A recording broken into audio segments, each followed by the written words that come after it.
नमस्कार दोस्तों, मैं अक्षय उपाध्याय यूट्यूब चैनल पर आपका स्वागत करता हूं। तो आज हम योगिनी एकादशी के ऊपर विचार करेंगे, चर्चा करेंगे।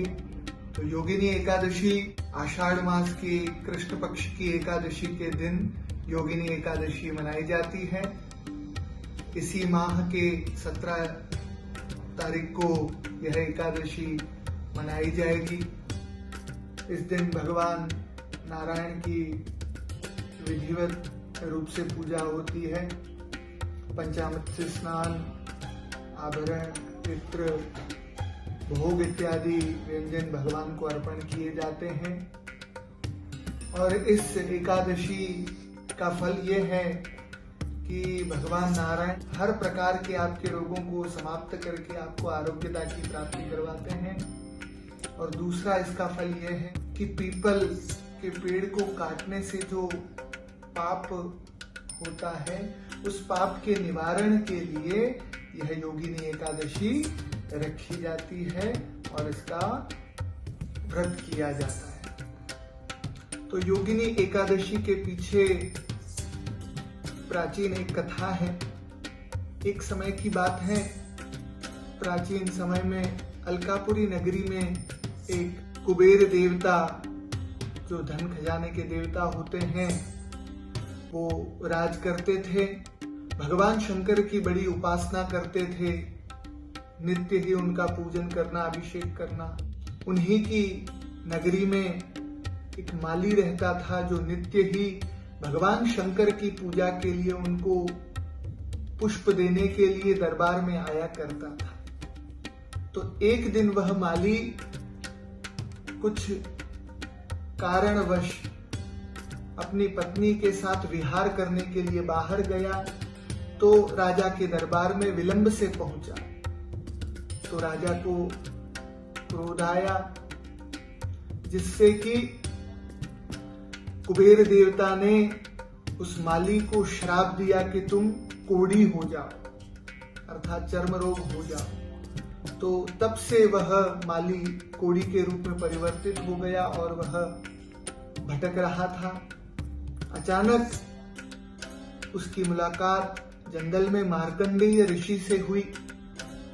तो मार्कंडेय ऋषि ने उनसे पूछा कि पुत्र क्या हुआ, तो उन्होंने यह कथा बताई। फिर मार्कंडेय ऋषि ने उस माली को कहा कि आप जो ये योगिनी एकादशी है, आषाढ़ मास के कृष्ण पक्ष की एकादशी, उस दिन आप इस एकादशी को करें, जिससे कि आपके ये जो कोढ़ है वो समाप्त हो जाएगा और दिव्य शरीर की प्राप्ति होगी। तो तभी से योगिनी एकादशी का व्रत सभी लोग रखते हैं। तो इस एकादशी के करने से भगवान नारायण प्रसन्न होकर भक्तों के बड़े से बड़े रोगों को भी रोगों से मुक्त करते हैं और उनको निरोगी स्वस्थ बनाते हैं। तो आज हमने एकादशी व्रत का जो उपाय बताया, योगिनी एकादशी, तो इसके साथ ही मन में एक प्रश्न और भी आया कि व्रत और उपवास क्यों किया जाता है या क्यों करना चाहिए। व्रत उपवास करने के पीछे धार्मिक कारण क्या है, वैज्ञानिक कारण क्या है। तो आइए हम जानते हैं कि व्रत और उपवास करने के पीछे सबसे पहले वैज्ञानिक कारण क्या है। तो जब हम व्रत या उपवास करते हैं, अन्न का त्याग करते हैं, तो हमारे पाचन तंत्र में डिटॉक्सिफिकेशन होता है, जो कि हमारे पाचन तंत्र में या पेट में बचा हुआ जो भी अवशेष है, अशुभ तत्व हैं, बचे हुए जो अवशेष हैं, उनकी सफाई करता है, जिससे कि कैंसर होने के चांसेस बहुत कम होते हैं। शोधकर्ताओं के अनुसार हमें यह भी पता चला है कि व्रत और उपवास करने से बीपी, शुगर, हार्ट अटैक जैसी बीमारियां भी लंबे समय तक नहीं होती है।